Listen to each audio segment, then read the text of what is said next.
Dahil sa patuloy na hot pursuit operation ng militar ay natunto at nakasagupan ng 4th Infantry Battalion ang tinatayang nasa 10 teroristang CPP-NPA-NDF sa sitio Pagboka, Barangay Panaytayan, Mansalay Oriental, Mindoro kaninang umaga, ika-19 ng Agosto. Na-recover ang mga iniwan ng mga terorista sa engkwentro, ang isang M653 Baby Armalite, mga magasin ng baril, bala at mga subversibong dokumento. Magkatuwang ang kapulisan at Philippine Army sa pagtugi sa mga posibleng mapagtaguan ng mga tumakas na terorista.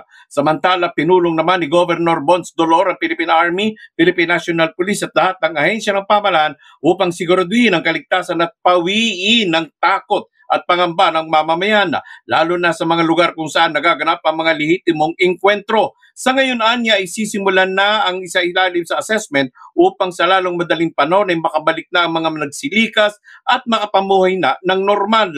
Sinigurado naman ni 203rd Infantry Battalion Commander Brigadier General Melencio Ragudo na walang paglabag sa karapatang pantao tulad ng sinasabi ng mga tinuguriang enemy of the state.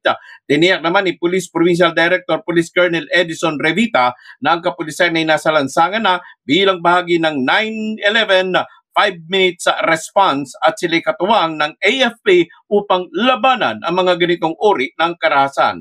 Kasama mo sa Arimid, Mindoro Province, Radyo Mat, Marcelo Raro, Tatak, Arimin.